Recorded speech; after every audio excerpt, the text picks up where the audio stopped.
നിങ്ങൾക്ക് ഉറക്കക്കുറവുണ്ടോ? നിങ്ങൾക്ക് അമിതമായിട്ട് ടെൻഷനുണ്ടോ? എന്നാലിത് സിമ്പിളായിട്ട് വീട്ടിൽ തന്നെ മാറ്റാനുള്ള ഒരു മാർഗം പറഞ്ഞുതരാം.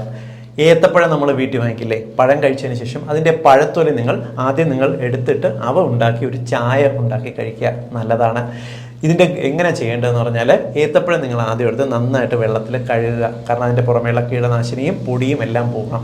എന്നിട്ട് അതിൻ്റെ മുകളിലും താഴെ മുറിച്ചിട്ട് നടുവ് മുറിച്ചിട്ട് അതിൻ്റെ പഴം എടുത്തിട്ട് ബാക്കിയുള്ള ഭാഗം നിങ്ങൾ ചെറുതായിട്ട് മുറിച്ച് നിങ്ങൾ ഒരു 1.5 ഗ്ലാസ് വെള്ളം ഗ്യാസിൽ ചൂടാക്കാൻ വയ്ക്കുക. വെള്ളം തിളച്ച് വരുമ്പോൾ ഇവ ഇട്ട് ഒരു 5 മിനിറ്റ് ചൂടാക്കുക. 1.5 ഗ്ലാസ് വെള്ളം 1 ഗ്ലാസ് ആയിട്ട് ചുരുങ്ങി വരും. ഇവ ദിവസവും ഉച്ചയ്ക്ക് ശേഷം വൈകുന്നേരമോ രാത്രിയോ കുടിക്കുക. ഇതിനകത്ത് ട്രിപ്റ്റോഫാൻ എന്ന അമിനോ ആസിഡ് സമൃദ്ധിയായിട്ടുണ്ട്. ഈ ട്രിപ്റ്റോഫാൻ നമ്മുടെ തലച്ചോറിൽ സെറോട്ടോണിൻ എന്ന് പറയുന്ന ഹാപ്പി ഹോർമോണിനെ സ്റ്റിമുലേറ്റ് ചെയ്യുകയും നിങ്ങൾക്ക് ടെൻഷൻ കുറയുകയും ഉറക്കം കിട്ടുകയും ചെയ്യും. കൂടാതെ പൊട്ടാസ്യം, മെഗ്നീഷ്യം എന്നിവ ഉയർന്ന അളവിൽ അടങ്ങിയിട്ടുണ്ട്. വൈറ്റമിൻ B6 അടങ്ങിയിട്ടുണ്ട്. ഇവയെല്ലാം നിങ്ങൾക്ക് ഉറക്കം കിട്ടുന്നതിന് സഹായിക്കും.